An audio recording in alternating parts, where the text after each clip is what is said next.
הבאנו שלום, הבאנו שלום, הבאנו שלום עליכם.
selamat pagi, selamat beribadah pada pagi hari ini. Sekali lagi kita berkumpul bersama-sama dalam online pada pagi hari ini.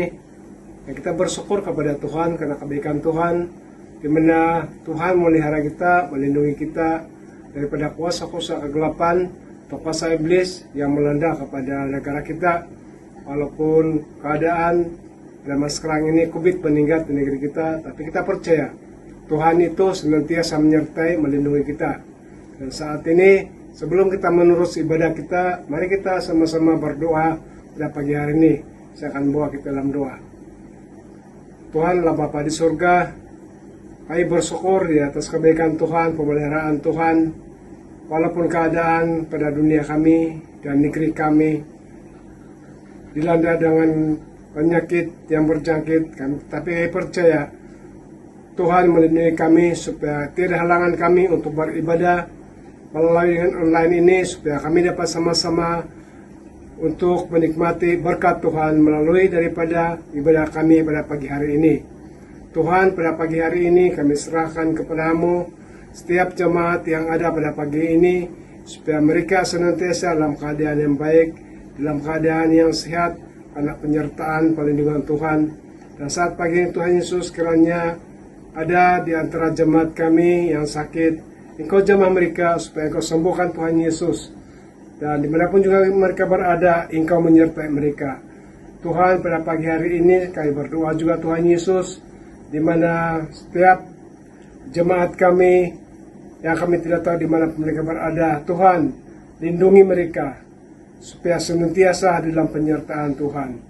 Tuhan, pada pagi hari ini sebelum kami memulakan ibadah kami serahkan dalam tangan Tuhan setiap anak-anak-Mu yang mengambil pelayanan pada pagi hari ini, baik dalam pujian, penyembahan, Engkau pakai mereka supaya menjadi saluran berkat-Mu di dalam ibadah kami pada hari ini, dan demikian juga di dalam penyampaian firman Tuhan yang menjadi makanan bagi rohani kami Tuhan Yesus.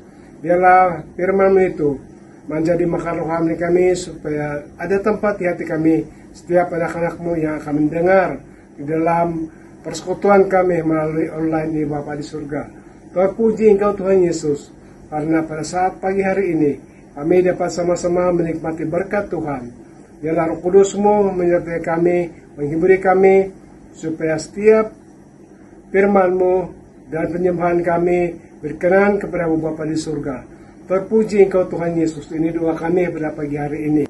Mari jemaat kita berdoa. Bapa kami, Bapa kami yang di surga, dikuduskanlah nama-Mu, datanglah kerajaan-Mu, jadilah kehendak-Mu di bumi seperti di surga. Berikanlah kami pada hari ini makanan kami yang secukupnya, dan ampunikanlah kami akan kesalahan kami, seperti kami juga mengampuni orang yang bersalah kepada kami. Dan janganlah membawa kami ke dalam pencobaan, tetapi lepaskanlah kami daripada yang jahat, karena Engkaulah yang mempunyai kerajaan dan kuasa dan kemuliaan sampai selama-lamanya. Amin. Selamat beribadah pada jemaat semua. Shalom jemaat. Mari pagi ini kita nyanyikan lagu I Love You Jesus.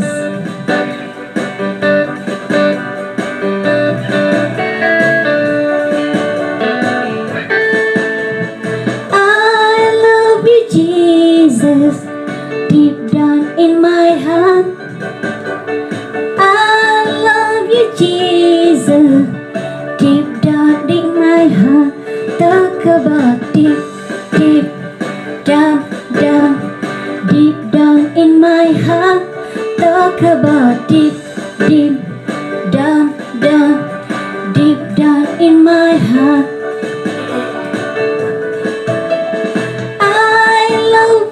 Family, deep down in my heart, I love my family. Deep down in my heart, talk about deep, deep down, deep down in my heart, talk about deep, deep down, deep down in my heart.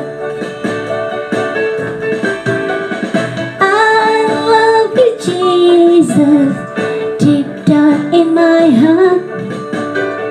I love you, Jesus, deep down in my heart. Talk about deep, deep down, down, deep down in my heart. Talk about deep, deep down, down, deep down in my heart. Mari berikan sorak-sorai untuk Tuhan. Mari kita teruskan pujian. Sungai sukacitamu, sungai sukacitamu mengalir dalamku. Oh yes, yes, yes, yes. Anggur sukacitamu melimpah dalamku. Ku menari dan bersuka, pujimu di setiap waktu, sebab sungai sukacitamu ada dalamku. Mengalir bersamamu, bersuka di dalammu, mengikutimu Tuhan dalam kegerakanku, melayanimu Tuhan di dalam sukacitamu, sebab hanya Tuhan yang membuat sukacitaku penuh. Sungai sukacitamu mengalir dalamku. Oh yes, yes, yes, yes. Anggur sukacitamu mengalir dalamku.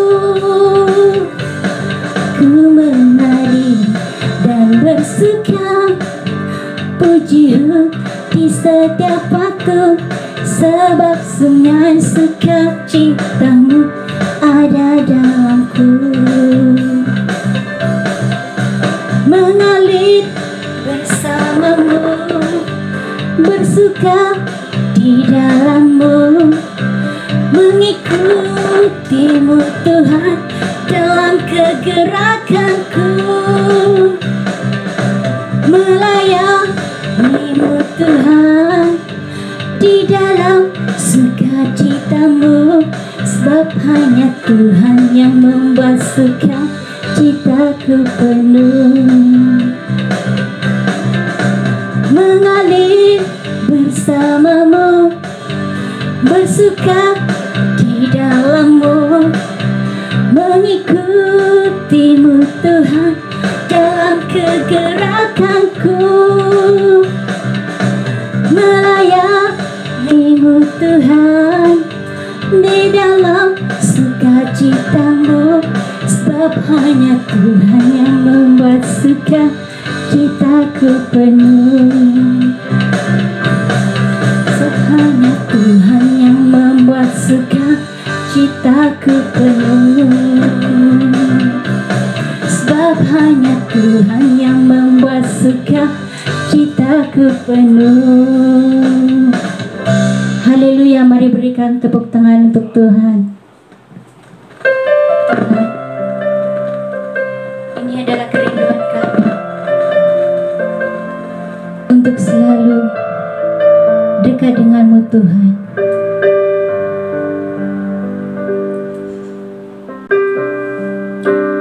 Dekat padamu itu rinduku.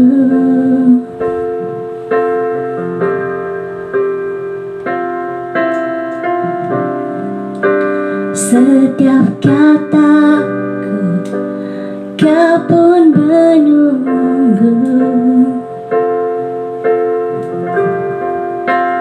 Tak kusangka ku temukan satu kasih yang abadi. Kini ku datang dan ku bawa hidupku,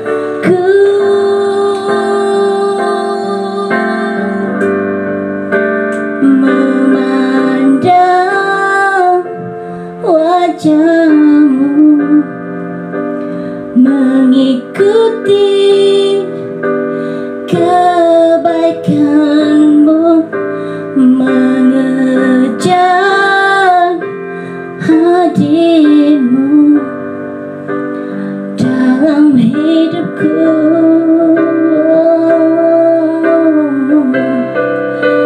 membawa sembahku, menyatakan kebesaranmu, mengejar hadirmu dalam hidupku.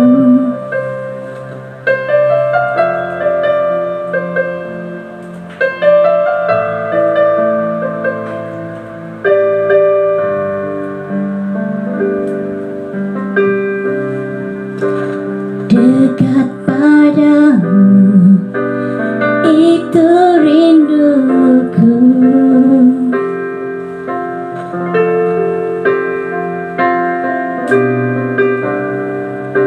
Setiap kataku, kau pun menunggu.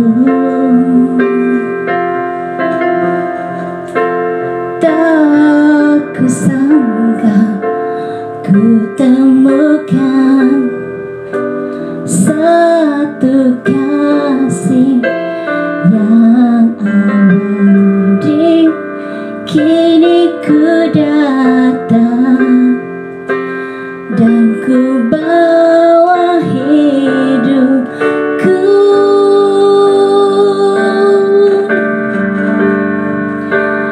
memandang wajahmu, mengikuti kebaikanmu, mengejar hadirmu dalam hidupku,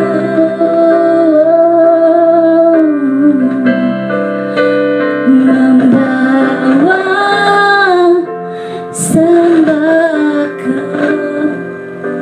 menyatakan kebesaranmu, mengejar hadirmu dalam hidupku, mengejar hadirmu dalam hidupku.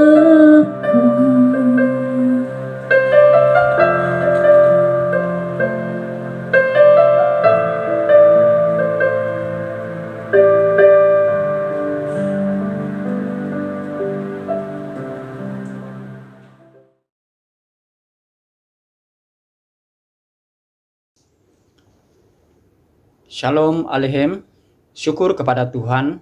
Hari ini kita dapat berkumpul bersama-sama, beribadah bersama-sama di dalam satu kesatuan roh, satu iman dan kasih Kristus. Syukur, pujian dan hormat hanya bagi Tuhan. Hari ini kita akan mempelajari satu tema yang diambil daripada Kisah Para Rasul pasal 16 ayat 9b, yaitu menyeberanglah kemari dan tolonglah kami. Menyeberanglah kemari dan tolonglah kami. Tema ini kita ambil dari Kisah Para Rasul pasal 16 ayat 9 sehinggalah ayat yang ke-12. Pada malam itu Paulus mendapat satu penglihatan. Seorang Makedonia berdiri di depannya sambil memohon, "Marilah ke Makedonia menolong kami." Setelah Paulus melihat penglihatan itu, kami pun hendak segera bertolak ke Makedonia. Karena pada hemat kami, Allah memerintahkan kami menyampaikan Injil kepada orang di situ. Oleh yang demikian, kami belayar dari Troas terus ke Samotrake dan esoknya ke Neapolis, dan dari situ ke Filipi. sebuah kota di Makedonia yang termasuk jajahan kerajaan Roma. Kami tinggal beberapa hari di situ. Saudara dan saudari, di Filipi, Paulus dan rekan-rekannya tinggal beberapa hari dan mereka memanfaatkan masa tersebut untuk memberitakan Injil Kristus. Ada seorang wanita yang bernama Lydia, seorang penjual kain ungu. Dia telah menjadi percaya dan memberikan dirinya dan seisi keluarganya untuk dibaptis. Bahkan dia juga memperlawak Paulus dan rekan-rekan, Rasul Paulus dan rekan-rekannya untuk tinggal di situ beberapa hari lamanya. Dan di Filipi lah juga Rasul Paulus, Silas dan rekan-rekan yang lain pernah dibelasah, dikeroyok dan dipenjarakan oleh mereka yang tidak senang dengan pemberitaan Injil yang mereka telah bawa. Mereka menanggung sengsara, bahkan disesah dan akhirnya dipenjarakan. Apakah yang memberikan kekuatan kepada Rasul Paulus untuk sanggup menyeberang ke Makedonia, kemudian apabila sudah menyeberang mengalami keadaan yang sukar seperti ini? Ada satu perkara yang tentunya sudah diteguhkan di dalam kehidupan Rasul Paulus dan rekan-rekannya. Ada sebuah lagu yang bertajuk Pikul Salib, di mana lirik lagu tersebut adalah seperti berikut. Hendaklah kau iring Yesus, pikul salib. Jangan takut dan gelisah, ikut tabib. Pikullah salibmu, serta pandang tetap, hingga dapatlah mahkota sukar lenyap. Lagu ini mengingatkan kita tentang salib Kristus, kesetiaan, dan penebusan dari dosa. Setelah kita mengenal dengan sungguh-sungguh siapakah Tuhan Yesus, maka kita akan semakin mengenal siapakah diri kita. Kita akan memiliki pemikiran yang baru, nilai hidup yang baru, masa depan yang baru, dan matlamat hidup yang baru.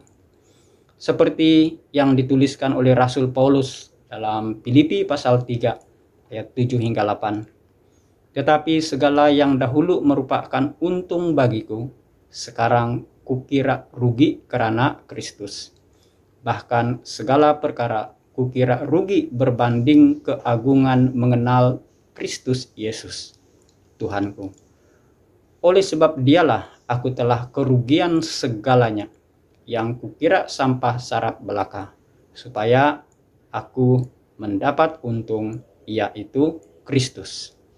Bahkan dalam Filipi pasal 3 ayat 13 hingga 14, Rasul Paulus menyatakan, saudara-saudara, aku tidak menganggap diriku telah dapat mengambilnya, tetapi segala perkara kulakukan, melupakan segala yang di belakang dan coba mendapatkan segala yang di hadapan.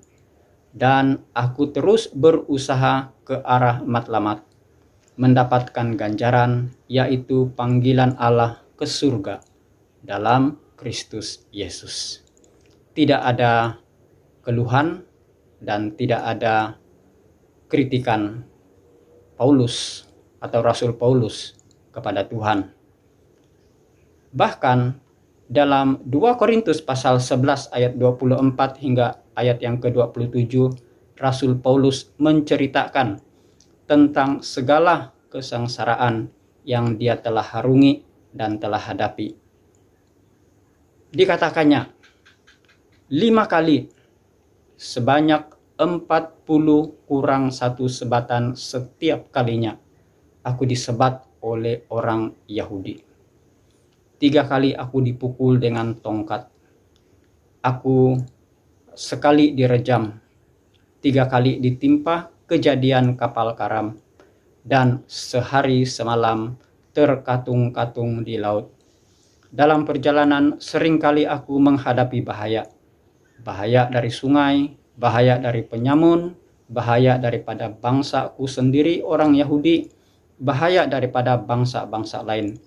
Bahaya di kota, bahaya di gurun, bahaya di laut, dan bahaya daripada orang yang berpura-pura sebagai saudara seiman. Aku sering keletihan bekerja keras, kurang tidur, kelaparan, dan kehausan. Setiap kali aku terpaksa mengikat perut, menanggung kesejukan, kekurangan pakaian. Setelah mengenal Tuhan Yesus, seluruh hidup Rasul Paulus dikhususkannya untuk melayani Tuhan, khususnya dalam pemberitaan Injil Kristus dan penulisan. Ada 3 perjalanan misi antara bangsa yang dilakukan oleh Rasul Paulus. Semasa dalam perjalanan misi yang ketiga, Rasul Paulus akhirnya mengakhiri kehidupannya dengan kematian, mati syahid pada tahun 66 atau tahun 68. Dikatakan bahwa dia dihukum pancung, yaitu satu bentuk hukuman kerajaan Roma atas arahan Kaisar Nero.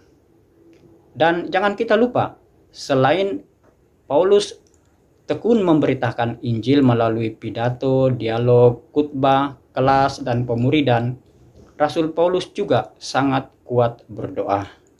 Dia berpuasa dan menggembalakan, selain daripada berusaha keras untuk membiayai diri dan pelayanan bersama-sama dengan rekan-rekannya. Saudara-saudari, apalagi Rasul Paulus ketika dia berada di dalam penjara, di situ dia berkesempatan untuk menulis dan meninggalkan kepada dunia satu nilai yang tidak terukur betapa besar nilainya. Apa dia? Ada 13 buah buku ataupun tulisan atau epistel tulisan Rasul Paulus. Misalnya Galatia yang ditulis pada tahun 47. Kemudian diikuti dengan 1 dan 2 Tesalonika, 1 dan 2 Korintus dan Rom, Efesus, Filemon, Kolosi, Filipi, dan kemudiannya 1 Timotius dan Titus.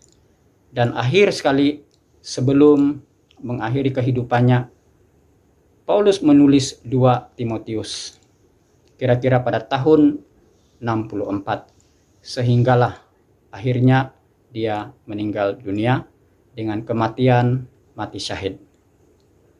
Kembali ke tema hari ini, menyeberanglah kemari dan tolonglah kami. Ada banyak tokoh dalam Alkitab yang juga dipilih oleh Tuhan untuk melaksanakan misi tertentu seperti Rasul Paulus. Contohnya ialah Yunus, seorang nabi. Yunus dipanggil untuk tujuan memberitakan kesempatan bertobat dalam tempo 40 hari kepada penduduk kota Nineve. Dan dalam Yunus pasal 1 ayat 1 hingga 2, datanglah firman Tuhan sedemikian kepada Yunus anak Amitai. Bangunlah, pergilah ke Nineve, ibu kota yang besar itu, dan berserulah terhadap mereka, karena kemungkaran mereka sudah nyata kepadaku. Yunus menolak dan melarikan diri, tetapi Tuhan sangat mengasihi penduduk kota Nineve yang memang sudah terkenal dengan kejahatannya. Kemudiannya Nabi Yunus diberikan peringatan yang kedua. Dalam Yunus pasal 3 ayat 1, maka datanglah firman Tuhan buat kali keduanya kepada Yunus demikian, bangkitlah, pergilah ke Nineve, kota yang besar itu, dan sampaikanlah kepada penduduknya peristiharan yang aku firmankan kepadamu. Saudara dan saudari, apakah yang terjadi di kota Nineve apabila firman Tuhan diberitakan? Ternyata mereka menjadi percaya, bertobat, dan diselamatkan. Bahkan Raja Nineve sendiri menitahkan agar semua hidupan, termasuk ternakan, agar berpuasa, berhenti dari kegiatan harian, agar sepenuhnya dapat datang dan bertobat kepada Tuhan. Niniwe adalah sebuah kota yang besar, yang luasnya selama 3 hari perjalanan. Maka di situ berserulah Yunus setelah memasuki kota itu sejauh sehari perjalanan. 40 hari lagi Niniwe akan ditewaskan. Orang Niniwe percaya kepada Allah, lalu mereka mengumumkan puasa dan ke semua warganya daripada yang terbesar sampai yang terkecil memakai pakaian berkabung.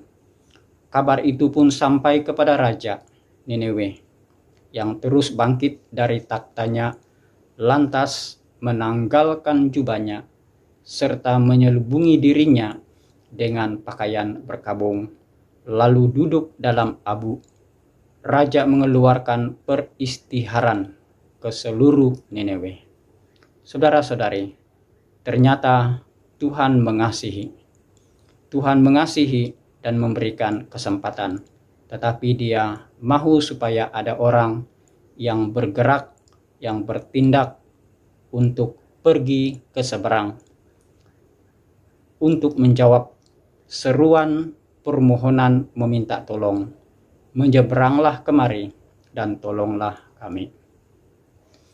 Apakah jawaban Anda kalau Anda mendapat mimpi ataupun penglihatan seperti Rasul Paulus? Kalau Musa, ketika dia dipanggil oleh Tuhan kali pertama, dia bertanya, "Kenapa mesti saya?" Yunus ketika dipanggil kali yang pertama, dia berusaha untuk melarikan diri. Yeremia juga ketika dipanggil, dia mengeluh dan mengatakan, "Kan aku masih muda." Tetapi Yosua ketika dipanggil, dipilih untuk menggantikan Musa, dia menjawab, "Ya Tuhan, saya taat, percaya sepenuhnya janji Tuhan." Karena janji Tuhan akan menyertainya dengan syarat-syarat seperti Yesaya bertindak berhati-hati, merenungkan firman Tuhan ataupun Taurat siang dan malam. Bahkan contoh yang sangat hebat sekali ialah Nabi Yesaya yang menjawab, "Ini aku, utuslah aku." Jemaat yang dikasihi Tuhan, kehendak Tuhan ialah agar semua orang diselamatkan, beroleh kasih karunia dan belas kasihannya. Mari kita memikirkan, siapakah yang dimaksudkan mereka yang berada di seberang, dan siapakah yang berada di kota Niniwe. Mereka adalah kumpulan atau golongan, ataupun mereka yang berkeperluan. Mereka yang terpisah, yang terasing, yang terpencil, yang terpulau. Mereka yang terkepung dan tidak dapat melepaskan diri dari kepungan. Mereka yang terjerat dan terperangkap dan tidak dapat melepaskan diri daripada ikatan. Mereka yang terpenjara, yang terikat dan terbelenggu, dan sedang menuju hukuman kematian. Akhir hidup mereka ialah kebinasaan, seperti penduduk kota Niniwe. 40 hari sahaja tempo untuk mereka bertobat. Apakah yang mereka perlukan, saudara-saudara? Mereka perlukan kemerdekaan. Dan bulan ini adalah bulan merdeka bagi negara Malaysia. Mereka perlu kemerdekaan. Merdeka dari yang mengikat mereka. Mereka perlukan pembebasan. Mereka perlu dilepaskan. Mereka ingin kembali dan pulang ke pangkuan. Kembali kepada Tuhan. Kembali kepada kehidupan yang berkemenangan. Kalau mereka yang telah jatuh dalam dosa. Saudara-saudari, mereka memerlukan penyelamatan. Karena itu, mereka berseru, "Menyeberanglah kemari dan tolonglah kami. Kita kembali kepada surat Rasul Paulus kepada jemaat di Filipi. Mereka inilah yang berseru dalam penglihatan Rasul Paulus, menyeberanglah kemari dan tolonglah kami. Maka dengan segera, tidak bertangguh-tangguh, Rasul Paulus dan rekan-rekannya memilih untuk menyeberang dan menolong mereka. Apa yang membuatkan mereka begitu termotivasi untuk menyeberang dan menolong mereka? Kenapa mereka tidak menunda-nunda panggilan ini? Mari kita mempelajari 4 perkara berikut. Karena kita memang telah dipanggil oleh Tuhan untuk memastikan misi panggilan Tuhan itu kita mengerti dengan sungguh-sungguh. Yang pertama ialah kita mesti mengerti bahwa tujuan hidup kita ini ialah Kristus. Seperti dalam Filipi pasal 1 ayat 21. Karena bagiku hidup adalah Kristus dan mati ialah keuntungan. Yang kedua, kita mesti mengerti bahwa corak pemikiran kita hendaklah seperti pemikiran Kristus. Dalam Filipi pasal 2 ayat 5. Hendaklah ada dalam dirimu pemikiran yang ada dalam Kristus Yesus. Apakah bentuk pemikiran itu? Pemikiran ini adalah pemikiran yang mempersatukan, bukan mencerai-beraikan atau melagak-lagakkan. Inilah pemikiran yang memperkukuhkan, bukannya meruntuhkan, dan bukanlah pemikiran yang berbentuk penyakit dan cancer kepada organisasi ataupun kepada gereja ataupun kepada masyarakat. Yang ketiga, inilah pemikiran yang memurnikan, yaitu agar hati kita terpelihara daripada perasaan yang salah, dan agar pemikiran kita terpelihara daripada pemikiran yang salah. Ini jelas dalam Filipi pasal 4 ayat 6 hingga ayat yang ke-7. Dan yang keempat, pemikiran yang memuaskan, yaitu pemikiran yang sentiasa merasa kecukupan, yang merasa dia sentiasa dicukupkan. Inilah pemikiran yang bersyukur dan sentiasa mengucap syukur. Apabila yang kita doakan sepertinya tidak berubah, maka doa itu sebenarnya sudah mengubah kita. Doa itu harus mengubah kita. Yang ketiga, jemaat di Filipi, yaitu kita juga pada hari ini, harus mengerti bahwa panggilan Allah itu mesti diusahakan dengan sungguh-sungguh. Panggilan Allah itu mesti diusahakan dengan sungguh-sungguh. Dalam Filipi pasal 3 ayat 14, Rasul Paulus menyatakan, aku terus berusaha ke arah matlamat mendapatkan ganjaran, yaitu panggilan Allah ke surga dalam Kristus Yesus.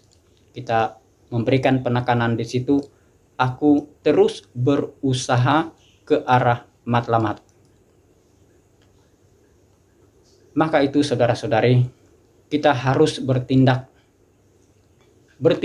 sebagai termostat, bukan sebagai termometer. Termometer adalah alat yang akan dipengaruhi dan dikawal oleh suhu di sekeliling. Tetapi termostat adalah alat yang mempengaruhi dan mengawal semua peralatan lain atau bahan lain yang ada di sekelilingnya. Sudah pasti kita mau memilih untuk bertindak seperti termostat ataupun sebagai garam dan sebagai terang.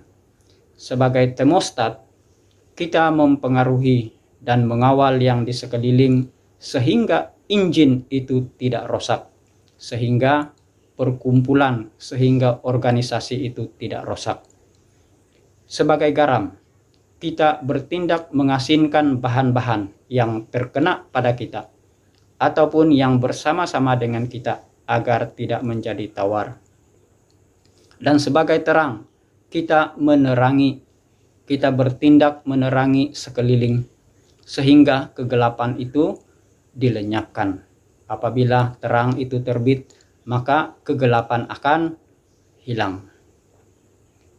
Dan yang keempat yang kita mesti mengerti ialah kita mesti mengerti tentang arti sebenar kuasa Kristus. Filipi pasal 4 ayat 13. Aku dapat melakukan segalanya melalui Kristus yang memberiku kekuatan. Atau dalam bahasa Indonesianya dia tuliskan begini dalam Alkitab Indonesia, versi Indonesia.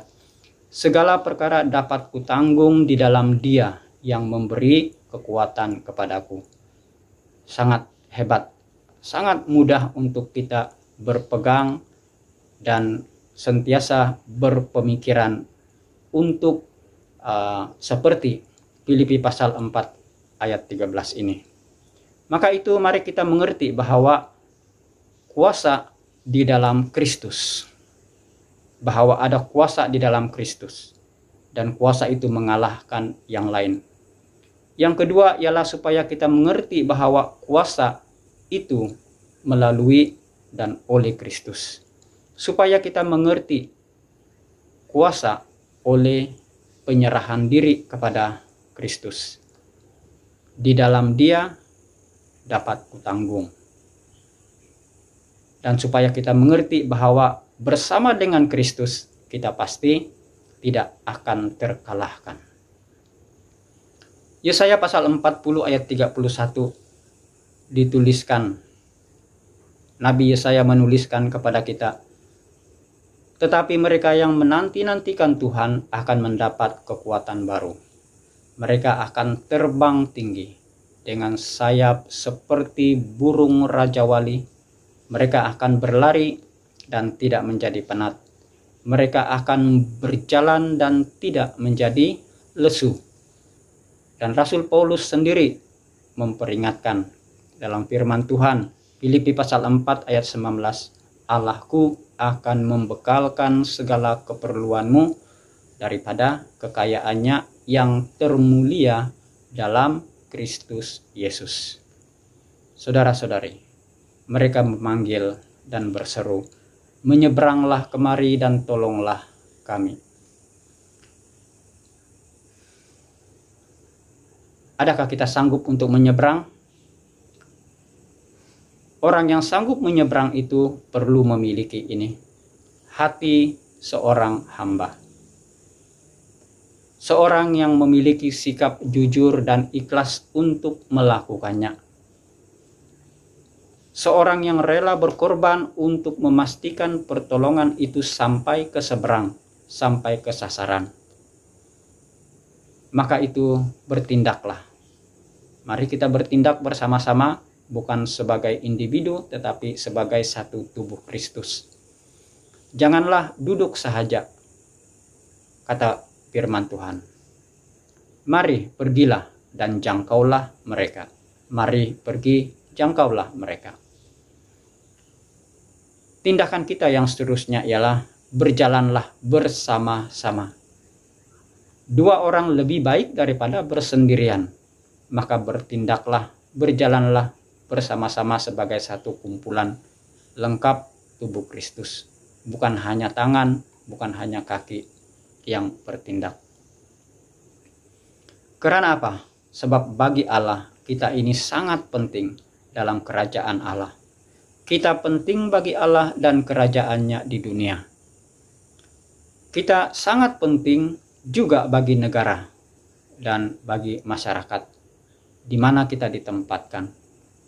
Karena kitalah pemegang amanat, pemegang amanah, pemegang kunci, password, dan pemegang tanggung jawab. Seperti dikatakan, ada talenta, ada tanggung jawab yang Tuhan telah berikan kepada kita. Dan Dia akan menuntut pertanggungan jawab tersebut. Dalam melaksanakan tugas menyeberang dan menolong ini, Tuhan memberikan kita satu kekuatan yang luar biasa, yang melebihi cabaran tersebut. Karena kuasa Tuhan itu lebih tinggi, lebih hebat daripada kuasa raja-raja dan pemerintah-pemerintah. Lebih hebat dari senjata, lebih hebat dari peralatan, dan lebih hebat daripada penyakit-penyakit. Mari kita juga boleh bersandar sepenuhnya pada janji Tuhan ini. Tuhan mau kita berhikmat, memiliki hikmat yang Tuhan berikan, karena hikmat dari Tuhan itu lebih hebat daripada hikmat dan akal manusia. Dalam Kolose pasal 4 ayat 5 hingga 6, firman Tuhan bunyinya begini: hiduplah dengan penuh hikmat terhadap orang-orang luar. Pergunakanlah waktu yang ada. Hendaklah kata-katamu sentiasa penuh kasih, jangan hambar, sehingga kamu tahu bagaimana kamu harus memberi jawab kepada setiap orang. Tuhan memberkati kita. Dan sebagai penutup, mari kita mengingati satu tema yang pernah disampaikan pada awal tahun. Saya meminjam cogan kata sebuah klub bola sepak di Inggris, England, yaitu Chelsea.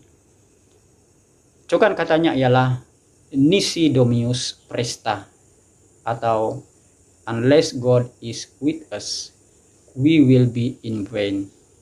Jika Allah tidak beserta kami, maka segalanya menjadi sia-sia.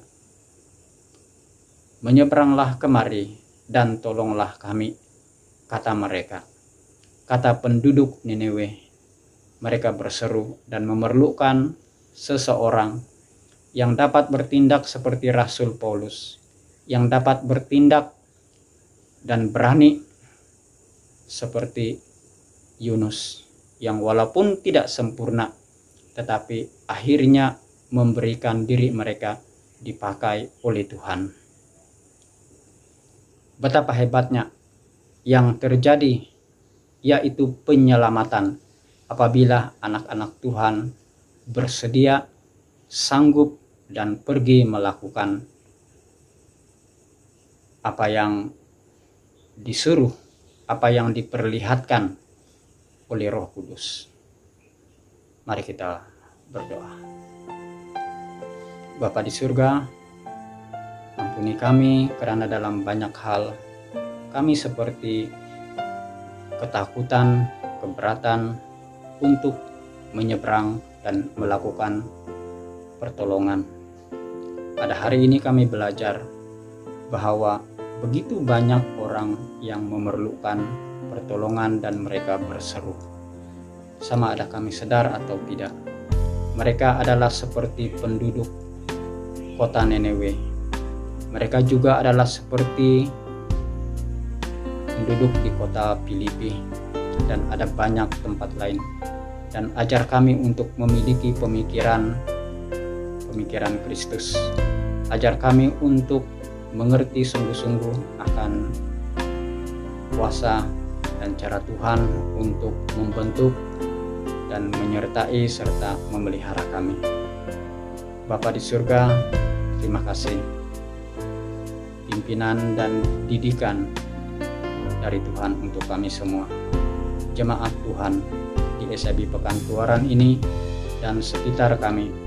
Kami berdoa agar kami saling menolong serta mengambil peluang yang ada ini untuk menjangkau ramai orang melalui semua bentuk pelayanan, semua bentuk saluran pemberitaan kasih Kristus kepada mereka dalam kalangan keluarga kami, bahkan mereka juga yang berada di luar lingkungan kami, bangsa-bangsa, suku kaum yang lain.